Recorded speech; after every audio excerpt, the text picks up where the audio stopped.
তখনই একটা ছায়ার মতো কি যেন পাঁচিলের ওই পাশ থেকে উঠে পাঁচিলের উপর বসলো আর বড় বড় চোখ করে এদিকে তাকালো। ডোবাটা যে খুব একটা ছোট তা নয়, কিছু কিছু অংশ কচুরিপানায় ঢেকে গেছে। একটা কালো ছায়ার মতো কিছু সানসেটের ওপরে উপুড় হয়ে বসে তার দিকেই তাকিয়ে আছে।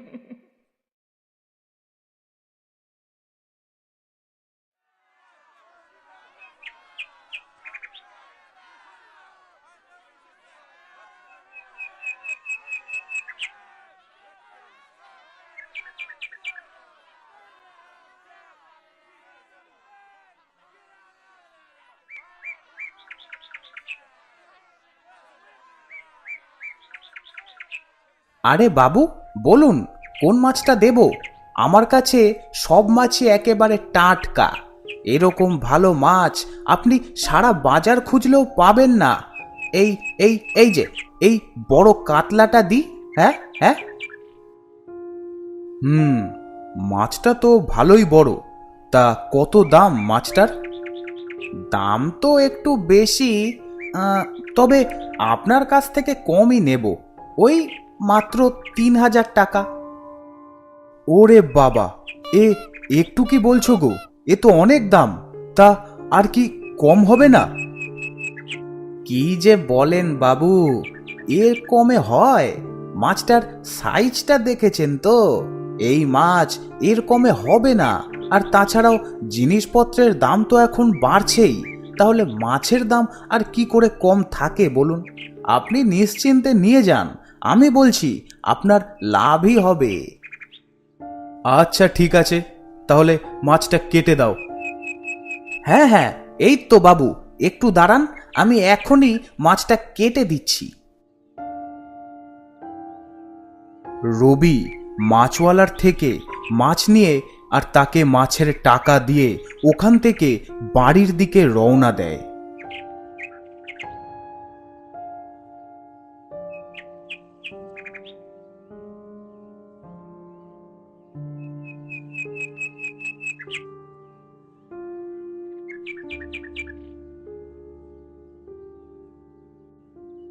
হ্যাঁ, ছেলেটির নাম রবি। এই মামুদপুর গ্রামের একজন বাসিন্দা। রবিদের পরিবার এই গ্রামে অনেক বছর ধরেই আছে। পরিবার বলতে রবির বাবা, মা ও সদ্য বিয়ে করা রবির স্ত্রী। ১ সপ্তাহ আগেই রবির বিয়ে হয়েছে। রবিদের পরিবার বরাবরই বেশ হিসেবি। খুব প্রয়োজন ছাড়া অযথা কোনো কিছুতেই টাকা পয়সা নষ্ট করে না। তাছাড়াও কিছুদিন আগেই বিয়ের জন্য কত টাকা খরচ হয়েছে ওদের। তবে এখন ঘরে আরও একজন নতুন সদস্য এসেছে, তাই বাজার থেকে এত দাম দিয়ে একটা বড় মাছ কিনেছে রবি।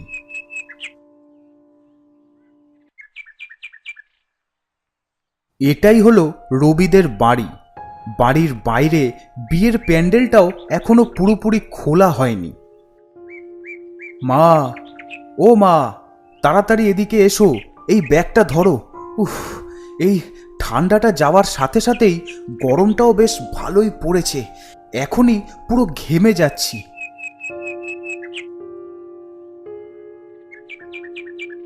দে দে, আমার হাতে দে।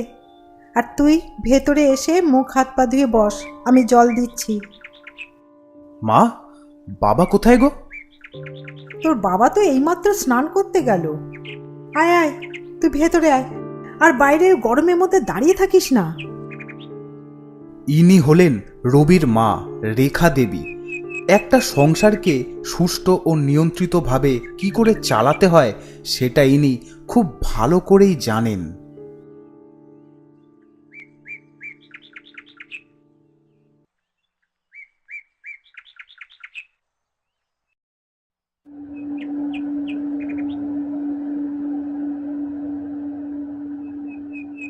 উফ, শান্তি। আহ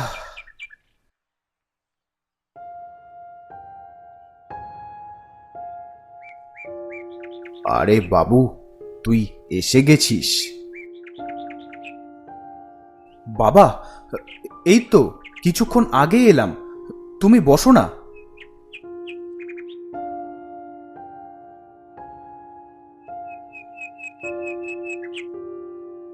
সত্যি আজ যেন গরমটা একটু বেশি লাগছে। যা বাবু, একটু বসে তুইও স্নানটা সেরে নে, তাহলে দেখবি একটু আরাম লাগবে। এটা হলো রবির বাবা আশুতোষ বাবু। আশুতোষ বাবু এই মামুদপুর গ্রামের উচ্চ বিদ্যালয়ের প্রধান শিক্ষক ছিলেন, তবে এখন উনি অবসর নিয়েছেন। এখন ওনার ছেলে মানে রবি ওই বিদ্যালয়ের একজন শিক্ষক।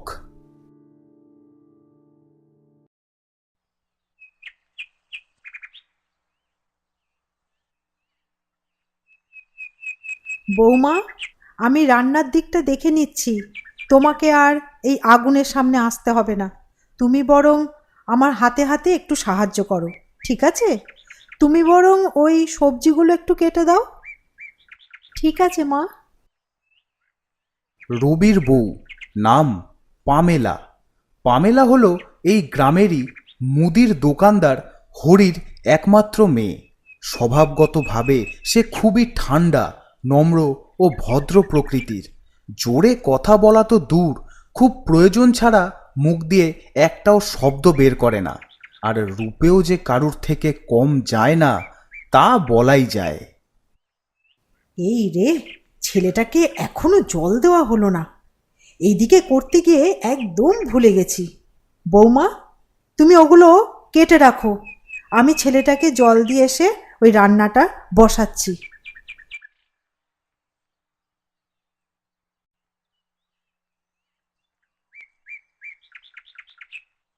শাশুড়ি মায়ের কথা মতো পামেলা সবজিগুলো কাটতে থাকে।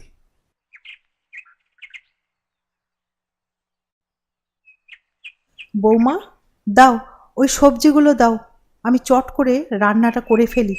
আর হ্যাঁ, যেহেতু আমি এই দিকে সামলাচ্ছি, আমার তো সময় হবে না। তোমাকে একটা কাজ দিচ্ছি, মনে করে করো কিন্তু।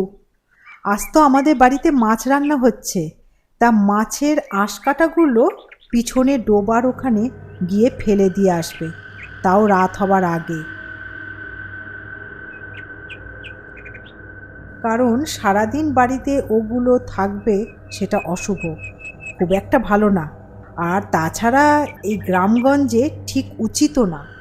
ঠিক আছে, ভুলে যেও না। মনে করে ডোবার পাশে একটা জায়গায় একটু মাটি খুঁড়ে ওটা ফেলে আবার মাটিটা চাপা দিয়ে চলে এসো। তবে হ্যাঁ, রাত হবার আগেই। শাশুড়ি মায়ের কথা শুনে হ্যাঁ বলে মাথা নাড়ল পামেলা।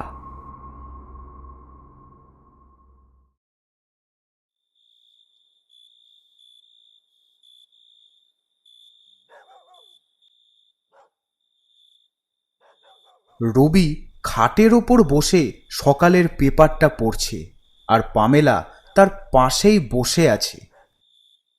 হঠাৎ পামেলার একটা কথা মনে পড়ে গেল, যেটা সে একদম ভুলেই গেছিল। আজ তো আমাদের বাড়িতে মাছ রান্না হচ্ছে, তা মাছের আঁশকাটাগুলো পিছনে ডোবার ওখানে গিয়ে ফেলে দিয়ে আসবে, তাও রাত হবার আগে। কথাটা মনে পড়তেই তাড়াতাড়ি ওখান থেকে উঠে রান্নাঘরের দিকে গেল পামেলা।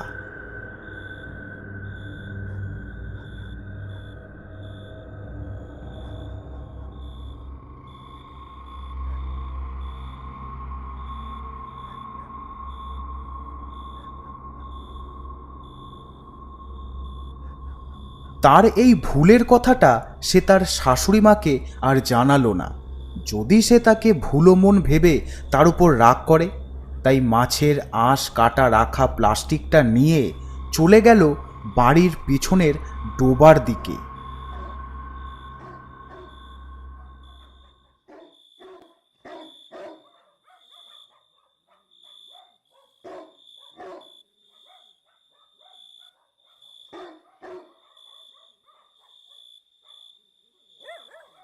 এই জায়গাটা যেন একটু বেশি শান্ত, আশপাশ পুরো নিস্তব্ধ। যাও বা কুকুর আর শিয়ালের ডাক ভেসে আসছে, কিন্তু তাও অনেক দূর থেকে। পামেলা এর আগে কখনো বাড়ির এই পেছন দিকটাতে আসেনি, আর তাই পেছনের এই ডোবাটাও সে আগে কখনো দেখেওনি।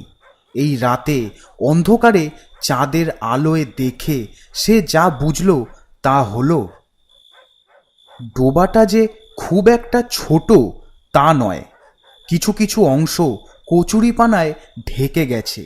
চারিধারে বড় ও উঁচু উঁচু গাছ রয়েছে অন্ধকারের ছায়ার মতো দাঁড়িয়ে। তবে ডোবার জলটা একদম স্থির ও শান্ত, একটুও নড়ছে না।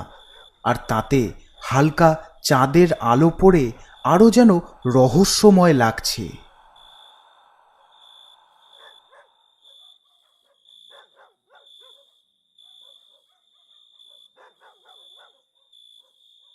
তাড়াহুড়োয় সে আরও একটা জিনিস ভুলে গেল। তার শাশুড়িমা তাকে বলেছিল যে মাটি খুঁড়ে সেই আঁশকাটাগুলো ফেলে তারপর মাটি চাপা দিয়ে দিতে, কিন্তু সে তা না করে ডোবার পাশের একটা গাছের গোড়ার দিকে সেগুলোকে ছুঁড়ে ফেলে দিল।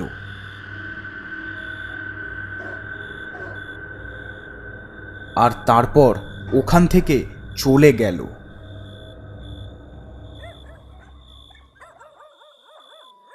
পামেলা তো ঘরের ভেতরে এসে তারপর শুয়ে পড়ল, কিন্তু এই সারা রাত ওই ডোবার পাড়ে কি হচ্ছে সেটা কিন্তু সে মোটেই জানে না।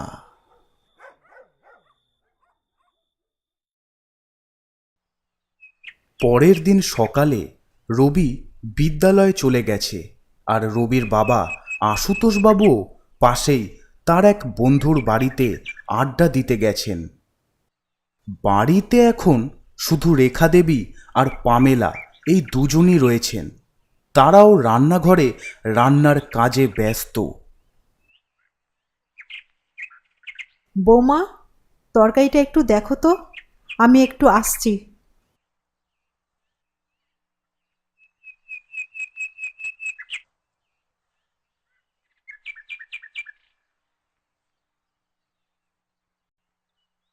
তাদের জীবনে যে এক ভয়ঙ্কর কিছুর আগমন হতে চলেছে সেই ব্যাপারে তারা বিন্দুমাত্র কিচ্ছু জানে না।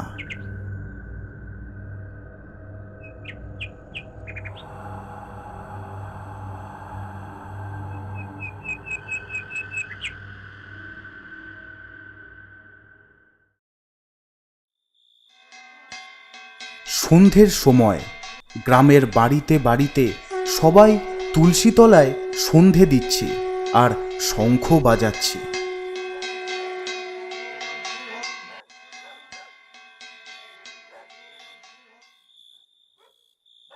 বাবা, একটা কথা তোমাদের বলবো, তা ভুলেই গেছি। কি কথা? সেরকম প্রয়োজনীয় কিছু? আজ বিদ্যালয় থেকে ফেরার পথে ওই তিন মাথার মোড়ে যে চায়ের দোকানটা, ওখানে দেখি কয়েকজনের জটলা। তা আমি আবার কৌতূহলবশত কাছে গেলাম, কিন্তু গিয়ে শুনলাম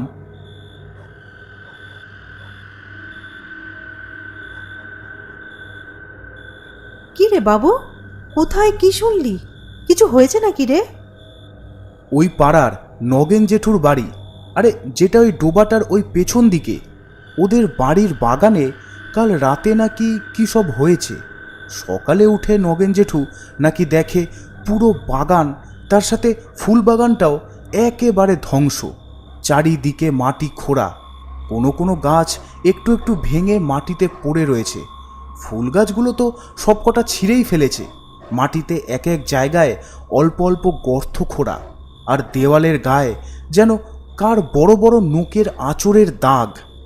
জেঠু তো নাকি প্রথমে ভেবেছিল নিশ্চয়ই কোনো পশু ঢুকে এইসব করেছে, কিন্তু তারপর সব পরিস্থিতি দেখে বুঝেছে যে এটা কোনো পশুর কাজ নয়, কি জানি কোনো চোরঠোরও হতে পারে। আমিও শুনেছি, তবে আমারও মনে হয় এটা কোনো চোরঠোরেরই কাজ। তাছাড়া আর কী বা হতে পারে? গরু বাছুর ঢুকলেও কোনো গাছ বা ফুল কিছুই তো খায়নি, আবার মাটিও খোঁড়া। এমনিতেও ওদের ওই অত উঁচু পাঁচিল টপকে কোন পশুই বা বাগানে ঢুকবে? ওরে বাবা, সে আবার কি? না, বাড়ির সব দরজা জানলা ভালোভাবে বন্ধ করে রাখতে হবে। বৌমা, আমার যদি কোনো সময় ভুলও হয়ে যায়, তুমি কিন্তু ভালো করে দেখে সব জানলা দরজাগুলো বন্ধ করে দেবে। বলা যায় না, সময় তো ভালো না। তবে আমার একটা ঘটনা নিয়ে বেশ সন্দেহ লাগছে। সেটা হলো ওই আঁচড়টা নিয়ে।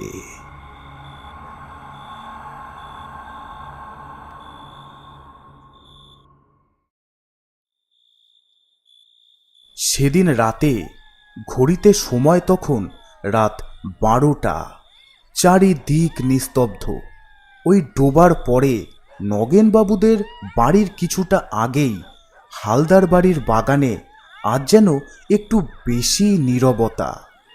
বাগানের পাঁচিল ঘেঁষে দাঁড়িয়ে রয়েছে পরপর কতগুলো সুপারি গাছ, আরও বড় বড় কয়েকটা গাছ রয়েছে এদিকে ওদিকে। ওই পাঁচিলের ওই পেছন দিকে একটু হালকা দূরেই রয়েছে ওই ডোবাটা, তবে অন্ধকারের জন্য ঠিকঠাক দেখা যাচ্ছে না। মাঝে মাঝে শোনা যাচ্ছে পেঁচার ডাক। তখনই একটা ছায়ার মতো কি যেন পাঁচিলের ওই পাশ থেকে উঠে পাঁচিলের উপর বসলো, আর বড় বড় চোখ করে এদিকে তাকালো। তারপর আস্তে আস্তে পাশের সুপারি গাছটাতে উঠে আবার চারিদিক দেখল, এবং তারপর মাটিতে নেমে নখ দিয়ে মাটিটাতে আঁচড় দিতে লাগলো। 2-3 বার এরকম করার পর হট করে ওখান থেকে কোথায় যেন চলে গেল। ছায়াটা যে আসলে কি সেটা ঠিক বোঝা গেল না, তবে কোনো মানুষ যে নয় তা নিশ্চিত।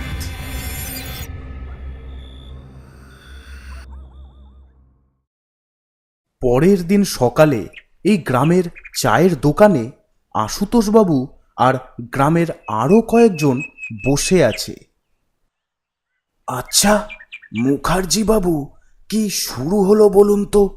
এরম ভাবে কি আর থাকা যায়? কেন হালদার বাবু, কি হয়েছে? আরে আর বলবেন না, গতকাল তো নগেন দাদের বাড়ির খবরটা শুনেছেন যে ওদের বাড়ির বাগানটার কি অবস্থা। হ্যাঁ, তা তো শুনেছি। আমরা তো সবাই আন্দাজ করছি ওটা কোনো চোরেরই কাজ। হ্যাঁ, সেটা তো আমিও ভাবছি। আর তার মধ্যে গতকাল রাতে আমার বাগানটা তো সেই একই ঘটনা, জানেন।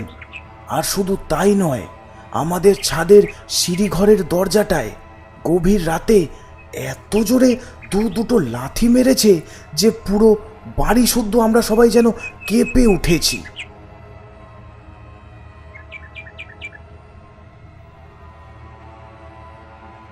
তারপর কোনো রকমে টর্চ ও লাঠি নিয়ে সবাই ছাদে যাই। ছাদে উঠে দেখি কোথাও কেউ নেই, অথচ দরজায় দুটো পায়ের ছাপ গেঁথে গেছে। আর একটু হলেই আমার অত মোটা লোহার দরজাটাই ভেঙে যেত। হ্যাঁ, সে কি বলছেন কি? বাবা, এ কেমন চোর যার গায়ে এরকম রাক্ষসের মতো জোর? এ কোনো চোর না কোনো চোরের ভূত?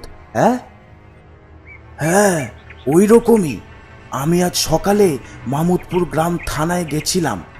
ওদের এ কথা জানাতে ওরা বলল, আপনারা চিন্তা করবেন না, এবার থেকে প্রতি রাতে আমরা পুরো গ্রামটাতে টহল দেব। সেরকম কিছু দেখলে তার ব্যবস্থাও নেব, নিশ্চিন্তে থাকুন। ওরা তো বলেই খালাস, যদিও বা রাতে ওরা টহল দেয়, তাও তো ওই চওড়া রাস্তা দিয়ে ঘুরে চলে যাবে। এই ভেতর দিকে কি আর ঢুকবে? তাও দেখা যাক কি হয়। আমাদেরকেই এখন সাবধানে থাকতে হবে।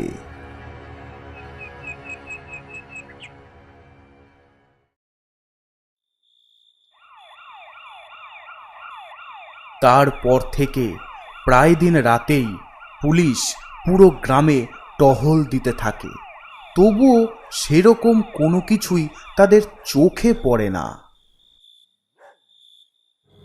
এই ডোবার আশেপাশের সমস্ত বাড়িগুলোতেই কে যেন প্রতি রাতে তাণ্ডব চালাতে থাকে এবং আস্তে আস্তে সেই পরিধিটাও বাড়তে থাকে।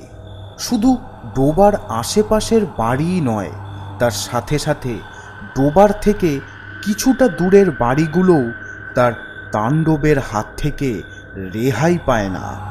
সবার ভাবনা এটা কোনো চোর কিংবা মানুষের কাজ।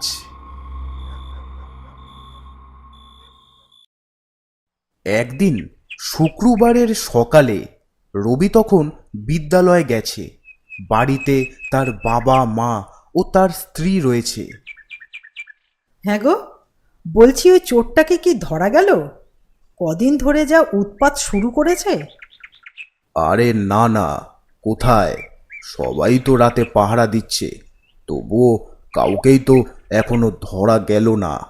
আদৌ কোনো চোর নাকি কেউ ইচ্ছা করে বদমাইশি করছে কে জানে।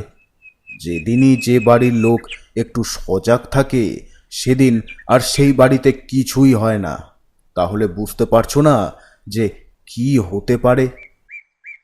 এইসব শুনে কিরকম যেন ভয় ভয় লাগছে। চোর না হলে কি হবে? কোনো গুন্ডা বদমাইশ?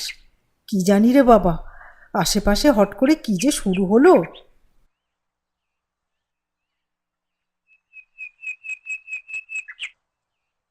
বাবা, মা, তোমরা দুজনেই এখানে আছো।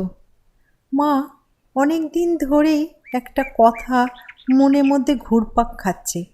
তোমায় জিজ্ঞেস করব করেও তা করা হচ্ছে না। আজ সময় পেয়েছি, তাই কথাটা জিজ্ঞেস করেই ফেলি। কি কথা বৌমা? অনেক দিন ধরেই দেখছি যে আমাদের বাড়ির পিছনের ওই ডোবাটাকে নিয়ে তোমরা কীরকম যেন একটা অস্থির থাকো। ওই ডোবার কথা উঠলেই কীরকম ঘাবড়ে যাও, আর দিন ছাড়া ওই ডোবার ধারে কাছে যাও না, আর কাউকে যেতেও দাও না। এর আসল কারণটা কি মা? ওই ডোবাতে কি কিছু আছে? বৌমা, এর পুরো কারণটা তো আমারও জানা নেই, তবে আমি যখন এখানে বউ হয়ে এসেছিলাম তখন এই ডোবাটা একটা পুকুর ছিল। তারপর আস্তে আস্তে সময়ের সাথে সাথে এখন ডোবা হয়ে গেছে। আমার শ্বশুর, আমার শাশুড়ি, তোমার শ্বশুর মশাই, এদের থেকে সবসময় শুধু এটাই শুনেছি যে ওই ডোবাটা নাকি ভালো না, ওর কাছে যাওয়ার দরকার নেই। তাই আমি তোমাকেও সেটা বলি। তবে তোমার শ্বশুর মশাই ভালো বলতে পারবে, তুমি ওনাকেই জিজ্ঞেস করো। হ্যাঁ, তোমার মা ঠিকই বলেছে। ওই ডোবাটা আগে একটা বড় পুকুর ছিল। আমিও তখন অনেক ছোট। তখন থেকেই বাবা দাদু এদের মুখে শুনেছি যে এই পুরো জায়গাটা তখন এই গ্রামের এক বড় নামকরা বংশের ছিল। ওই জমিদার বলতে পারো। আমাদের এই বাড়িটা তখন এখানে ছিল না। পেছনের পুকুরের সাথে সাথে একটা বড় বাগানও ছিল। যে ওই বংশের শেষ কর্তা ছিল তিনি নাকি খুব কিপটে ধরনের ছিল, আর নিজের সম্পত্তি ধন দৌলতের প্রতি ছিল অগাধ টান। কাউকেই কোনো কিচ্ছু দিতে চাইতেন না, সেটা নিজের পরিবারেরই কেউ হোক না কেন। শেষের দিকে কি একটা রোগে উনি ধীরে ধীরে উন্মাদ পাগল হয়ে গেল। তারপর ওনার পরিবার ওনাকে একটা ঘরে আটকে রেখে সব জায়গা জমি বিক্রি করে এখান থেকে কোথায় যেন চলে গেল। তার কয়েকদিন পরেই না খেতে পেয়ে উনি ওই ঘরেই মারা যান। পচা গন্ধ পেয়ে গ্রামের লোকেরা ওনার দেহটা বার করে আর ওই পুকুরের পাশেই কোথাও মাটি খুঁড়ে পুঁতে দেয়। ভাবে যে পরে তার পরিবারের কেউ এলে মাটি থেকে তার কঙ্কাল বের করে সৎকার করবে। কিন্তু আজ এতদিন পরেও আর কেউ এলো না। তা যাই হোক, তারপর আস্তে আস্তে এই সব জায়গা বিক্রি হয়ে যায়। আমার দাদুরাও এই জায়গাটা কিনে এই বাড়িটা করেন। কিন্তু তখন নাকি এই গায়ে এক পুরনো কালী মন্দির ছিল, আর ওখানের একজন সাধক সবাইকে বলেছিল এই পুকুরের কাছে না যেতে কিংবা এর জল ব্যবহার না করতে, তাতে বিপদ হতে পারে। তাই কেউ ভয়তে সেটা আর করে না। আস্তে আস্তে আশেপাশে বাড়ি হয়ে যায়, আর পুকুরটাও সময়ের সাথে সাথে ছোট হতে হতে ডোবায় পরিণত হয়। শ্বশুর মশাইয়ের কথা শুনে পামেলা একটু ঘাবড়ে যায় ঠিকই, কিন্তু ডোবার কাছে না যাওয়াটা সে একটা অন্ধবিশ্বাস বলে মনে মনেই উড়িয়ে দেয়। সে ভাবে যদি এরমই হতো তাহলে সেও তো সেদিন ওই ডোবার কাছে গেছিল, কই তার সাথে তো তেমন কিছুই হলো না। এখনকার সময় এসব কিছু হয় না। তবে সে তাদের মুখের ওপর কিচ্ছু বলল না।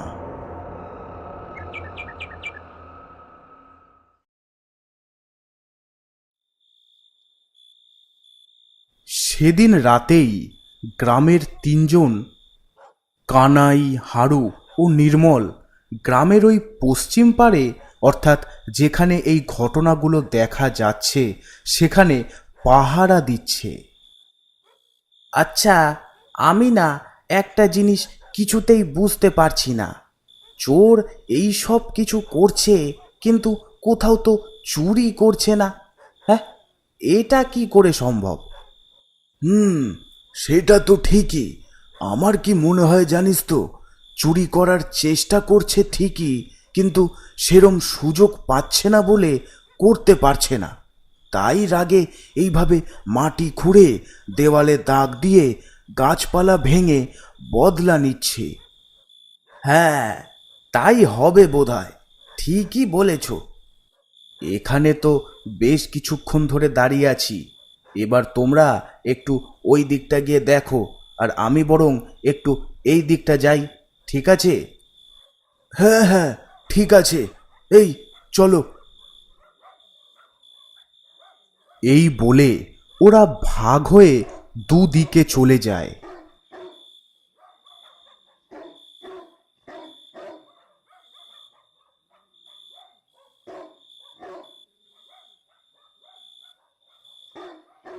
কিছুক্ষণ পর কানাই যখন রবিদের বাড়ির সামনে দিয়ে যাচ্ছে তখন হঠাৎ কিসের একটা আওয়াজ পেয়ে কানাই থেমে গিয়ে রবিদের বাড়ির দিকে তাকালো।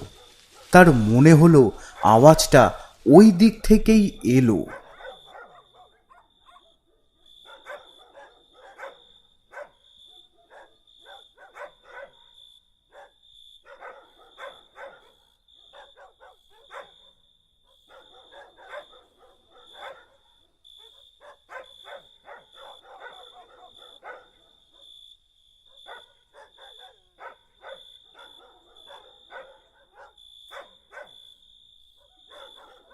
আওয়াজটা তো আর হচ্ছে না।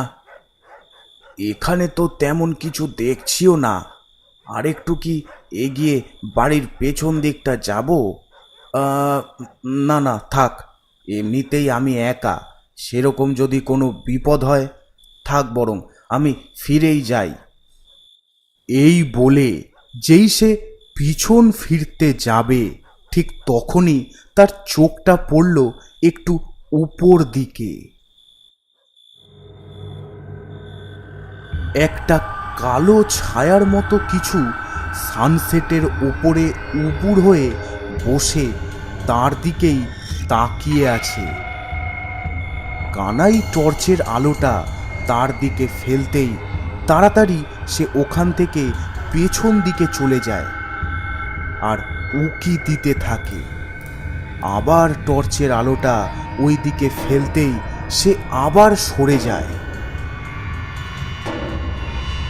কানাই এই ঘটনা দেখে কি বুঝলো জানা নেই, তবে সে বেশ ভয় পেয়ে গেল, কারণ ছায়াটিকে দেখে তার কোনো মতেই কোনো মানুষ বলে মনে হলো না।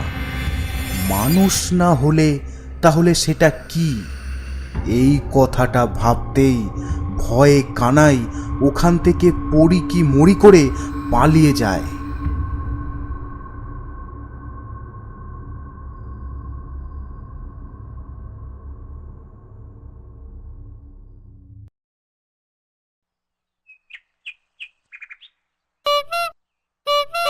পরের দিন সকালে রবিদের বাড়িতে, বাড়ির ডান দিকে পিছনে রেখা দেবী জামা কাপড় মেলতে গিয়ে দেখেন তাদের বাড়ির দেওয়ালে অনেকগুলো আঁচড়ের দাগ। জামা কাপড় কোনো রকমে তাড়াতাড়ি মেলেই তিনি ঘরে চলে আসেন, আর এসে কি দেখেছেন সেটা সব্বাইকে বলে। রবি আর আশুতোষবাবু এখানে থাকলেও পামেলা এখানে ছিল না, সে রান্নাঘরে ছিল।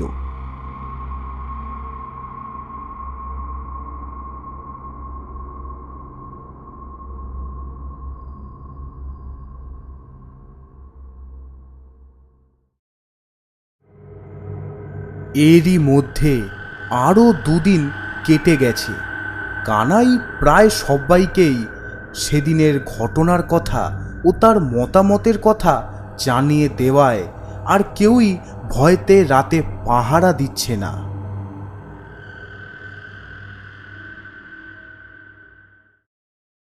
তবে এই ব্যাপারটার কিছুই কিন্তু রবিদের পরিবারের লোকেরা জানে না, কারণ আশুতোষবাবু দুদিন বাড়ির বাইরেই বেরোয়নি যে কারুর কাছ থেকে কথাটা শুনবে। আর রবি বেরোলেও শুধু বাজার করা আর তা করে তাড়াতাড়ি বিদ্যালয়ে চলে যাওয়া আর ফেরার সময় তাড়াতাড়ি বাড়ি ফিরে আসা। কিন্তু সেদিন আরও একটা ঘটনা ঘটেছে। রবিদের বাড়ির সেদিনও মাছ রান্না হয়েছিল, আর আগের দিনের মতোই পামেলা সেদিনকেও শাশুড়ি মার কথা মতো মাছের কাঁটা ফেলতে ভুলে যায়। আসলে রাত এখন 11টা বাজে। পামেলা ঘুমিয়েই পড়েছিল, কিন্তু হঠাৎ মনে পড়ায় তড়িঘড়ি উঠে আসে এই ভয় যদি কাল সকালে শাশুড়ি মা ওটা দেখে তাকে বকাবকি করে। তাই ওই সময়ই সে রান্নাঘরে এসে মাছের কাঁটার প্লাস্টিকটা তুলে নেয়।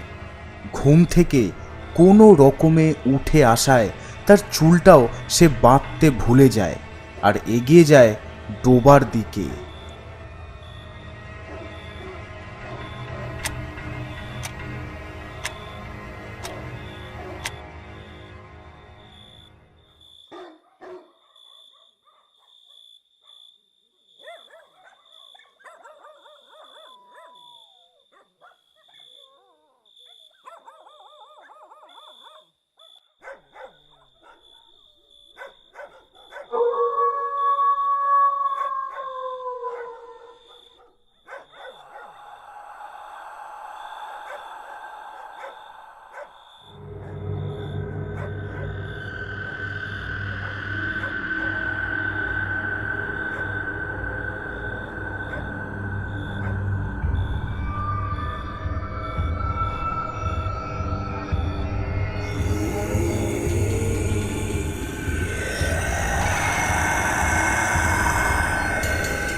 তোমরা কি জানতে চাও তারপর কি হলো? তাহলে পরের পর্ব কে কে দেখতে চাও কমেন্ট করো। খুব শীঘ্রই এর পরের পার্টটাও আসছে। আর বিজি টুনস বাংলার পাশে থেকো।